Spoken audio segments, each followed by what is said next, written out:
मेरे प्यारे देशवासियों, नमस्कार।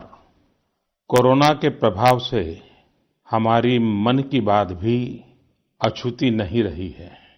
जब मैंने पिछली बार आपसे मन की बात की थी, तब पैसेंजर ट्रेनें बंद थी, बसें बंद थी, हवाई सेवा बंद थी। इस बार बहुत कुछ खुल चुका है। श्रमिक स्पेशल ट्रेनें चल रही हैं, अन्य स्पेशल ट्रेनें भी शुरू हो गई हैं। तमाम सावधानियों के साथ हवाई जहाज उड़ने लगे हैं। धीरे-धीरे उद्योग भी चलना शुरू हुआ है। यानी अर्थव्यवस्था का एक बड़ा हिस्सा अब चल पड़ा है, खुल गया है। ऐसे में हमें और ज्यादा सतर्क रहने की आवश्यकता है। 2 गज की दूरी का नियम हो, मुंह पर मास्क लगाने की बात हो सके तो वहां तक घर में रहना हो, ये सारी बातों का पालन, उसमें जरा भी ढिलाई नहीं बरतनी चाहिए। देश में सबके सामूहिक प्रयासों से कोरोना के खिलाफ लड़ाई बहुत मजबूती से लड़ी जा रही है। जब हम दुनिया की तरफ देखते हैं तो हमें अनुभव होता है कि वास्तव में भारतवासियों की उपलब्धि कितनी बड़ी है। हमारी जनसंख्या ज्यादातर देशों से कई गुना ज्यादा है। हमारे देश में चुनौतियां भी भिन्न प्रकार की हैं, लेकिन फिर भी हमारे देश में कोरोना उतनी तेजी से नहीं फैल पाया जितना दुनिया के अन्य देशों में फैला। कोरोना से होने वाली मृत्यु दर भी हमारे देश में काफी कम है। जो नुकसान हुआ है उसका दुख हम सबको है, लेकिन जो कुछ भी हम बचा पाए हैं वो निश्चित तौर पर देश की सामूहिक संकल्प शक्ति का ही परिणाम है। इतने बड़े देश में हर एक देशवासी ने खुद इस लड़ाई को लड़ने की ठानी है। ये पूरी मुहिम पीपल ड्रिवन है। साथियों, देशवासियों की संकल्प शक्ति के साथ एक और शक्ति इस लड़ाई में हमारी सबसे बड़ी ताकत है, वो है देशवासियों की सेवा शक्ति। वास्तव में इस महामारी के समय हम भारतवासियों ने ये दिखा दिया है कि सेवा और त्याग का हमारा विचार केवल हमारा आदर्श नहीं है, बल्कि भारत की जीवन पद्धति है। और हमारे यहाँ तो कहा गया है, सेवा परमो धर्मः। सेवा स्वयं में सुख है, सेवा में ही संतोष है। आपने देखा होगा कि दूसरों की सेवा में लगे व्यक्ति के जीवन में कोई डिप्रेशन या तनाव कभी नहीं दिखता।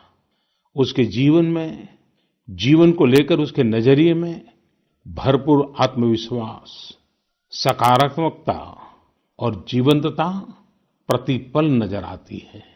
साथियों, हमारे डॉक्टर्स, नर्सिंग स्टाफ, सफाई कर्मी, पुलिसकर्मी, मीडिया के साथी, ये सब जो सेवा कर रहे हैं, उसकी चर्चा मैंने कई बार की है।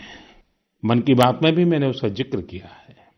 सेवा में अपना सब कुछ समर्पित कर देने वाले लोगों की संख्या अनगिनत है। ऐसे ही एक सज्जन है तमिलनाडु के सी मोहन। सी मोहन जी मदुरै में एक सैलून चलाते हैं। अपनी मेहनत की कमाई से इन्होंने अपनी बेटी की पढ़ाई के लिए 5 लाख रुपए बचाए थे, लेकिन इन्होंने ये पूरी राशि इस समय जरूरतमंदों, गरीबों की सेवा के लिए खर्च कर दी। इसी तरह अगरतला में ठेला चलाकर जीवन यापन करने वाले गौतम दास जी अपनी रोजमर्रा की कमाई की बचत में से हर रोज दाल चावल खरीदकर जरूरतमंदों को खाना खिला रहे हैं। पंजाब के पठानकोट से भी एक ऐसा ही उदाहरण मुझे पता चला।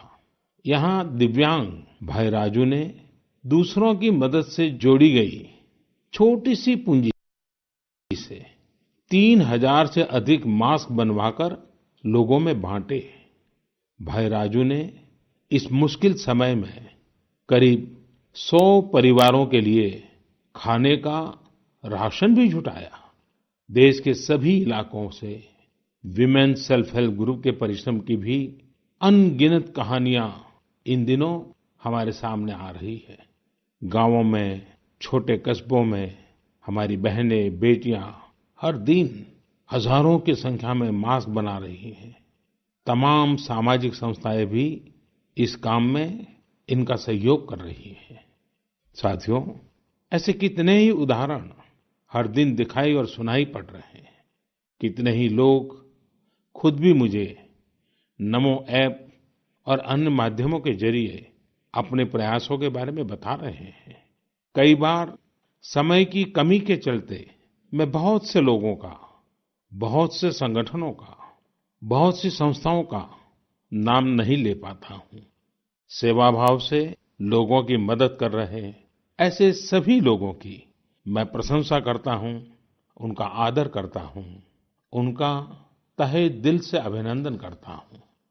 मेरे प्यारे देशवासियों, एक और बात जो मेरे मन को छू गई है, वो है संकट की इस घड़ी में इनोवेशन। तमाम देशवासी गांवों से लेकर शहरों तक, हमारे छोटे व्यापारियों से लेकर स्टार्टअप तक, हमारी लैब्स कोरोना के खिलाफ लड़ाई में नए-नए तरीके इजाद कर रहे हैं, नए-नए इनोवेशन कर रहे हैं। जैसे नासिक के राजेंद्र यादव का उदाहरण बहुत दिलचस्प है। राजेंद्र जी नासिक में सतना गांव के किसान हैं। अपने गांव को कोरोना संक्रमण से बचाने के लिए उन्होंने अपने ट्रैक्टर से जोड़कर एक सैनिटाइजेशन मशीन बना ली है और ये इनोवेटिव मशीन बहुत प्रभावी तरीके से काम कर रही है। इसी तरह मैं सोशल मीडिया में कई तस्वीरें देख रहा था। कई दुकानदारों ने 2 गज की दूरी के लिए दुकान में बड़े पाइपलाइन लगा लिए हैं, जिसमें एक छोर से वो ऊपर से सामान डालते हैं और दूसरी छोर से ग्राहक अपना सामान ले लेते हैं। इस दौरान पढ़ाई के क्षेत्र में भी कई अलग-अलग इनोवेशन शिक्षकों और छात्रों ने मिलकर किए हैं। ऑनलाइन क्लासेस, वीडियो क्लासेस, उसको भी अलग-अलग तरीकों से इनोवेट किया जा रहा है। कोरोना की वैक्सीन पर हमारी लैब्स में जो काम हो रहा है, उस पर तो दुनिया भर की नजर है और हम सबकी आशा भी। किसी भी परिस्थिति को बदलने के लिए इच्छा शक्ति के साथ ही बहुत कुछ इनोवेशन पर भी निर्भर करता है। हजारों सालों की मानव जात की यात्रा लगातार इनोवेशन से ही इतने आधुनिक दौर में पहुंची है। इसलिए इस महामारी पर जीत के लिए हमारी ये विशेष इनोवेशंस भी बहुत बड़ा आधार है। साथियों, कोरोना के खिलाफ लड़ाई का यह रास्ता लंबा है। एक ऐसी आपदा जिसका पूरी दुनिया के पास कोई इलाज ही नहीं है, जिसका कोई पहले का अनुभव भी नहीं है, तो ऐसे में नई-नई चुनौतियां और उसके कारण परेशानियां हम अनुभव भी कर रहे हैं। ये दुनिया के हर कोरोना प्रभावित देश में हो रहा है और इसलिए भारत भी इससे अछूता नहीं है। हमारे देश में भी कोई वर्ग ऐसा नहीं है जो कठिनाई में न हो, परेशानी में न हो। और इस संकट की सबसे बड़ी चोट अगर किसी पर पड़ी है तो हमारे गरीब, मजदूर, श्रमिक वर्ग पर पड़ी है। उनकी तकलीफ, उनका दर्द, उनकी पीड़ा शब्दों में नहीं कही जा सकती। हम में से कौन ऐसा होगा जो उनकी और उनके परिवार की तकलीफों को अनुभव न कर रहा हो। हम सब मिलकर इस तकलीफ को, इस पीड़ा को बांटने का प्रयास कर रहे हैं। पूरा देश प्रयास कर रहा है। हमारे रेलवे के साथी दिन रात लगे हुए हैं। केंद्र हो, राज्य हो, स्थानीय स्वराज की संस्थाएं हो, हर कोई दिन रात मेहनत कर रहे हैं। जिस प्रकार रेलवे के कर्मचारी आज जुटे हुए हैं, वे भी एक प्रकार से अग्रिम पंक्ति में खड़े कोरोना वॉरियर्स ही है। लाखों श्रमिकों को ट्रेनों से और बसों से सुरक्षित ले जाना, उनके खाने पीने की चिंता करना, हर जिले में क्वारंटाइन केंद्रों की व्यवस्था करना, सभी की टेस्टिंग, चेकअप, उपचार की व्यवस्था करना, ये सब काम लगातार चल रहे हैं और बहुत बड़ी मात्रा में चल रहे हैं। लेकिन साथियों, जो दृश्य आज हम देख रहे हैं, इससे देश को अतीत में जो कुछ हुआ, उसके अवलोकन और भविष्य के लिए सीखने का अवसर भी मिला है। आज हमारे श्रमिकों की पीड़ा में हम देश के पूर्वी हिस्से की पीड़ा को देख सकते हैं। जिस पूर्वी हिस्से में देश का ग्रोथ इंजन बनने की क्षमता है, जिसके श्रमिकों के बाहुबल में देश को नई ऊंचाई पर ले जाने का सामर्थ्य है, उस पूर्वी हिस्से का विकास बहुत आवश्यक है। पूर्वी भारत के विकास से ही देश का संतुलित आर्थिक विकास संभव है। देश ने जब मुझे सेवा का अवसर दिया, तभी से हमने पूर्वी भारत के विकास को प्राथमिकता दी है। मुझे संतोष है कि बीते वर्षों में इस दिशा में बहुत कुछ हुआ है और अब प्रवासी मजदूरों को देखते हुए बहुत कुछ नए कदम उठाना भी आवश्यक हो गया है और हम लगातार उस दिशा में आगे बढ़ रहे हैं। जैसे कहीं श्रमिकों की स्किल मैपिंग का काम हो रहा है, कहीं स्टार्टअप्स इस काम में जुटे हैं, कहीं माइग्रेशन कमीशन बनाने की बात हो रही है। इसके अलावा केंद्र सरकार ने अभी जो फैसले लिए हैं, उससे भी गांवों में रोजगार, स्वरोजगार, लघु उद्योगों से जुड़ी विशाल संभावनाएं खुली हैं। ये फैसले इन स्थितियों के समाधान के लिए हैं, आत्मनिर्भर भारत के लिए हैं।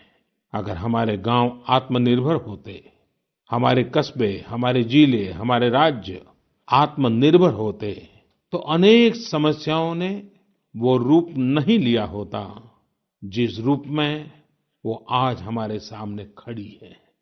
लेकिन अंधेरे से रोशनी की ओर बढ़ना मानव स्वभाव है।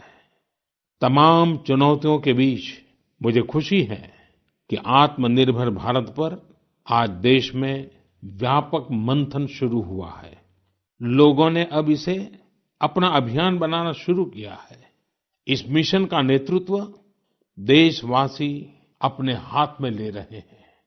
बहुत से लोगों ने तो ये भी बताया है कि उन्होंने जो सामान उनके इलाके में बनाए जाते हैं, उनकी एक पूरी लिस्ट बना ली है। ये लोग अब इन लोकल प्रोडक्ट्स को ही खरीद रहे हैं और वोकल फॉर लोकल को प्रमोट भी कर रहे हैं। मेक इन इंडिया को बढ़ावा मिले, इसके लिए सब कोई अपना अपना संकल्प जता रहा है। बिहार के हमारे एक साथी श्रीमान हिमांशु ने मुझे नमो ऐप पर लिखा है कि वो एक ऐसा दिन देखना चाहते हैं जब भारत विदेश से आने वाले आयात को कम से कम कर दे, चाहे पेट्रोल, डीजल, ईंधन का आयात हो, इलेक्ट्रॉनिक आइटम्स का आयात हो, यूरिया का आयात हो या फिर खाद्य तेल का आयात हो। मैं उनकी भावनाओं को समझता हूं। हमारे देश में कितनी ही ऐसी चीजें बाहर से आती हैं जिन पर हमारे ईमानदार टैक्स पेयर्स का पैसा खर्च होता है, जिनका विकल्प हम आसानी से भारत में तैयार कर सकते हैं। असम के सुदीप ने मुझे लिखा है कि वो महिलाओं के बनाए हुए लोकल बैम्बू प्रोडक्ट्स का व्यापार करते हैं और उन्होंने तय किया है कि आने वाले 2 वर्ष में वे अपने बैम्बू प्रोडक्ट को एक ग्लोबल ब्रांड बनाएंगे। मुझे पूरा भरोसा है आत्मनिर्भर भारत अभियान इस दशक में देश को नई ऊंचाई पर ले जाएगा। मेरे प्यारे देशवासियों, कोरोना संकट के इस दौर में मेरी विश्व के अनेक नेताओं से बातचीत हुई है, लेकिन मैं एक सीक्रेट जरूर आज बताना चाहूंगा। विश्व के अनेक नेताओं की जब बातचीत होती है तो मैंने देखा इन दिनों उनकी बहुत ज्यादा दिलचस्पी योग और आयुर्वेद के संबंध में होती है। कुछ नेताओं ने मुझसे पूछा कि कोरोना के इस काल में ये योग और आयुर्वेद कैसे मदद कर सकते हैं। साथियों, अंतर्राष्ट्रीय योग दिवस जल्द ही आने वाला है। योग जैसे जैसे लोगों के जीवन से जुड़ रहा है, लोगों में अपने स्वास्थ्य को लेकर जागरूकता भी लगातार बढ़ रही है। अभी कोरोना संकट के दौरान भी ये देखा जा रहा है कि हॉलीवुड से हरिद्वार तक घर में रहते हुए लोग योग पर बहुत गंभीरता से ध्यान दे रहे हैं। हर जगह लोगों ने योग और उसके साथ साथ आयुर्वेद के बारे में और ज्यादा जानना चाहा है, उसे अपनाना चाहा है। कितने ही लोग जिन्होंने कभी योग नहीं किया, वे भी या तो ऑनलाइन योग क्लास से जुड़ गए हैं या फिर ऑनलाइन वीडियो के माध्यम से भी योग सीख रहे हैं। सही में योग कम्युनिटी, इम्यूनिटी और यूनिटी सबके लिए अच्छा है। साथियों, कोरोना संकट के इस समय में योग आज इसलिए भी ज्यादा अहम है क्योंकि ये वायरस हमारे रेस्पिरेटरी सिस्टम को सबसे अधिक प्रभावित करता है। योग में तो रेस्पिरेटरी सिस्टम को मजबूत करने वाले कई तरह के प्राणायाम है, जिनका असर हम लंबे समय से देखते आ रहे हैं। ये टाइम टेस्टेड टेक्निक्स हैं, जिसका अपना अलग महत्व है। कपालभाति और अनुलोम विलोम प्राणायाम से अधिकतर लोग परिचित होंगे, लेकिन भस्त्रिका, शीतली, भ्रामरी जैसे कई प्राणायाम के प्रकार है, जिसके अनेक लाभ भी है। वैसे आपके जीवन में योग को बढ़ाने के लिए आयुष मंत्रालय ने भी इस बार एक अनोखा प्रयोग किया है। आयुष मंत्रालय ने माय लाइफ माय योग नाम से अंतर्राष्ट्रीय वीडियो ब्लॉग उसकी प्रतियोगिता शुरू की है। भारत ही नहीं, पूरी दुनिया के लोग इस प्रतियोगिता में हिस्सा ले सकते हैं। इसमें हिस्सा लेने के लिए आपको अपना 3 मिनट का एक वीडियो बना करके अपलोड करना होगा। इस वीडियो में आप जो योग या आसन करते हुए वो करते हुए दिखाना है और योग से आपके जीवन में जो बदलाव आया है उसके बारे में भी बताना है। मेरा आपसे अनुरोध है, आप सभी इस प्रतियोगिता में अवश्य भाग लें और इस नए तरीके से अंतर्राष्ट्रीय योग दिवस में आप हिस्सेदार बनिए। साथियों, हमारे देश में करोड़ों करोड़ गरीब दशकों से एक बहुत बड़ी चिंता में रहते आए हैं। अगर बीमार पड़ गए तो क्या होगा? अपना इलाज कराएं या फिर परिवार के लिए रोटी की चिंता करें? इस तकलीफ को समझते हुए, इस चिंता को दूर करने के लिए ही करीब 1.5 साल पहले आयुष्मान भारत योजना शुरू की गई थी। कुछ ही दिन पहले आयुष्मान भारत के लाभार्थियों की संख्या 1 करोड़ के पार हो गई है। 1 करोड़ से ज्यादा मरीज मतलब देश के 1 करोड़ से अधिक परिवारों की सेवा हुई है। 1 करोड़ से ज्यादा मरीज का मतलब क्या होता है मालूम है? 1 करोड़ से ज्यादा मरीज मतलब नॉर्वे जैसा देश, सिंगापुर जैसा देश, उसकी जो टोटल जनसंख्या है उससे 2 गुना लोगों को मुफ्त में इलाज दिया गया है। अगर गरीबों को अस्पताल में भर्ती होने के बाद इलाज के लिए पैसे देने पड़ते, इनका मुफ्त इलाज नहीं हुआ होता, तो उन्हें एक मोटा-मोटा अंदाज है, करीब-करीब 14,000 करोड़ रुपए से भी ज्यादा अपनी जेब से खर्च करने पड़ते हैं। आयुष्मान भारत योजना ने गरीबों के पैसे खर्च होने से बचाए हैं। मैं आयुष्मान भारत के सभी लाभार्थियों के साथ-साथ मरीजों का उपचार करने वाले सभी डॉक्टरों, नर्सेज और मेडिकल स्टाफ को भी बधाई देता हूं।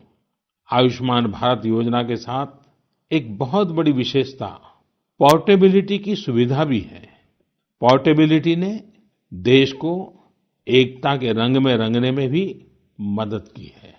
यानी बिहार का कोई गरीब अगर चाहे तो उसे कर्नाटका में भी वही सुविधा मिलेगी जो उसे अपने राज्य में मिलती।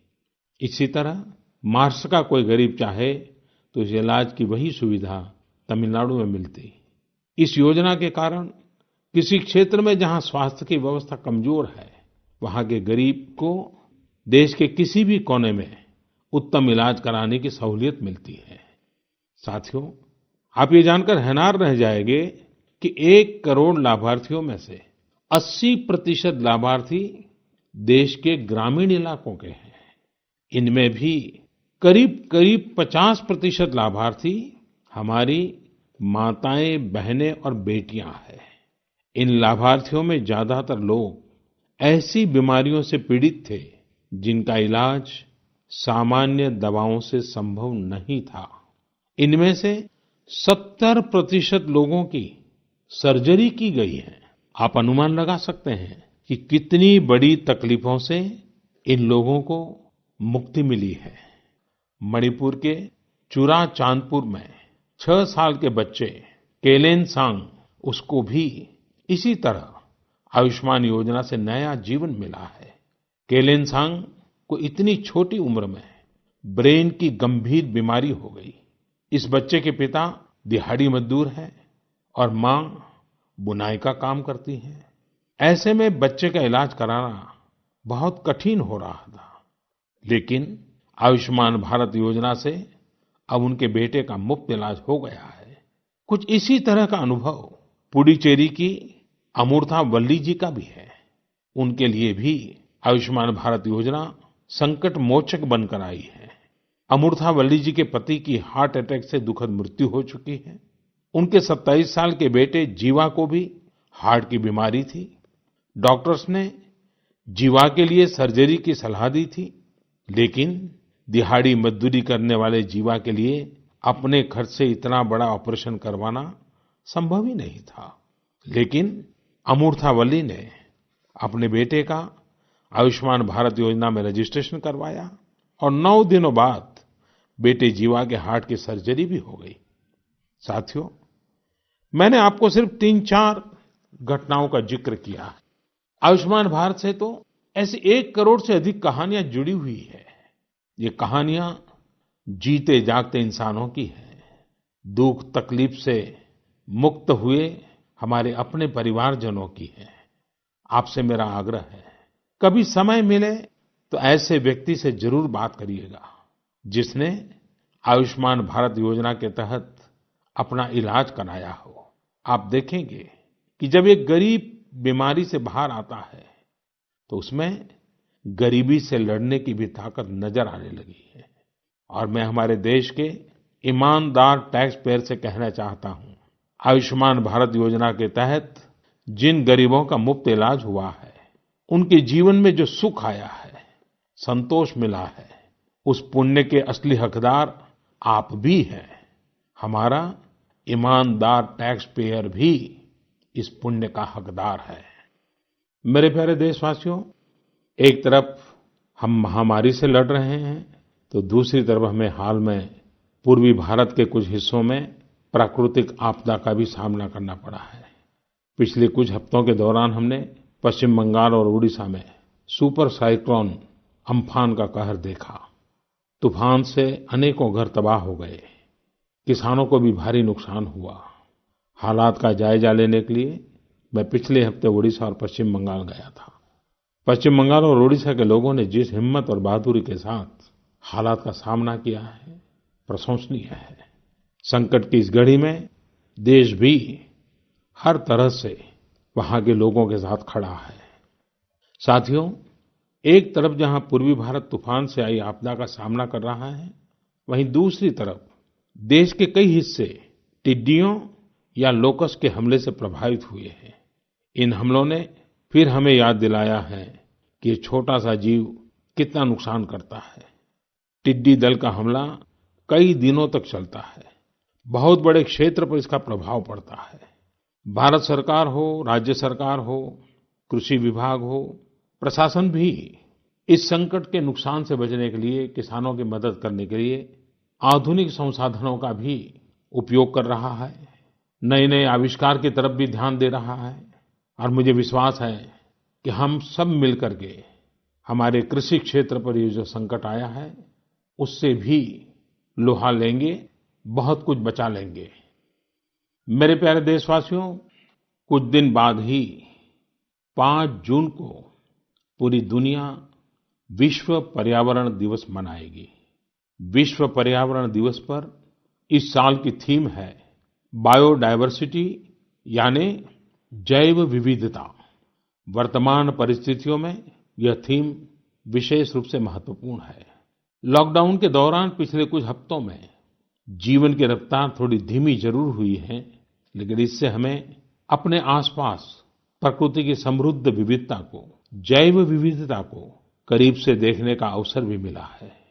आज कितने ही ऐसे पक्षी जो प्रदूषण और शोर शराबे में ओझल हो गए थे, सालों बाद उनकी आवाज को लोग अपने घरों में सुन रहे हैं। अनेक जगहों से जानवरों के उन्मुक्त विचरण की खबरें भी आ रही हैं। मेरी तरह आपने भी सोशल मीडिया में जरूर इन बातों को देखा होगा, पढ़ा होगा। बहुत लोग कह रहे हैं, लिख रहे हैं, तस्वीरें साझा कर रहे हैं कि वो अपने घर से दूर-दूर पहाड़ियां देख पा रहे हैं, दूर-दूर जलती हुई रोशनी देख रहे हैं। इन तस्वीरों को देखकर कई लोगों के मन में ये संकल्प उठा होगा, क्या हम उन दृश्यों को ऐसे ही बना रख सकते हैं? इन तस्वीरों ने लोगों को प्रकृति के लिए कुछ करने की प्रेरणा भी दी है। नदियां सदा स्वच्छ रहें, पशु पक्षियों को भी खुलकर जीने का हक मिले, आसमान भी साफ सुथरा हो, इसके लिए हम प्रकृति के साथ तालमेल बिठाकर जीवन जीने की प्रेरणा ले सकते हैं। मेरे प्यारे देशवासियों, हम बार बार सुनते हैं, जल है तो जीवन है, जल है तो कल है, लेकिन जल के साथ हमारी जिम्मेवारी भी है। वर्षा का पानी, बारिश का पानी, ये हमें बचाना है, एक एक बूंद को बचाना है। गांव-गांव वर्षा के पानी को हम कैसे बचाएं? परंपरागत बहुत सरल उपाय हैं।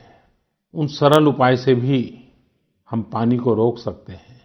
5 दिन 7 दिन भी अगर पानी रुका रहेगा तो धरती माँ के पास बुझाएगा, पानी फिर जमीन में जाएगा, वही जल जीवन की शक्ति बन जाएगा। और इसलिए इस वर्षा ऋतु में हम सबका प्रयास रहना चाहिए कि हम पानी को बचाएं, पानी को संरक्षण करें। मेरे प्यारे देशवासियों, स्वच्छ पर्यावरण सीधे हमारे जीवन, हमारे बच्चों के भविष्य का विषय है। इसलिए हमें व्यक्तिगत स्तर पर भी इसकी चिंता करनी होगी। मेरा आपसे अनुरोध है कि इस पर्यावरण दिवस पर कुछ पेड़ अवश्य लगाएं और प्रकृति की सेवा के लिए कुछ ऐसा संकल्प अवश्य लें जिससे प्रकृति के साथ आपका हर दिन का रिश्ता बना रहे। हाँ, गर्मी बढ़ रही है, इसलिए पक्षियों के लिए पानी का इंतजाम करना मत भूलिएगा। साथियों, हम सबको ये भी ध्यान रखना होगा कि इतनी कठिन तपस्या के बाद, इतनी कठिनाइयों के बाद देश ने जिस तरह हालत संभाला है, उसे बिगड़ने नहीं देना है। हमें इस लड़ाई को कमजोर नहीं होने देना है।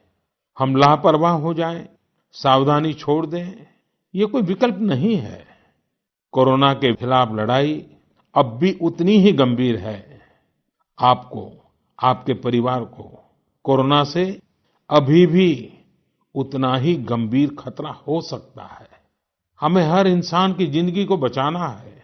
इसलिए 2 गज की दूरी, चेहरे पर मास्क, हाथों को धोना, इन सब सावधानियों का वैसे ही पालन करते रहना है जैसे अभी तक करते आए हैं। मुझे पूरा विश्वास है कि आप अपने लिए, अपनों के लिए, अपने देश के लिए ये सावधानी जरूर रखेंगे।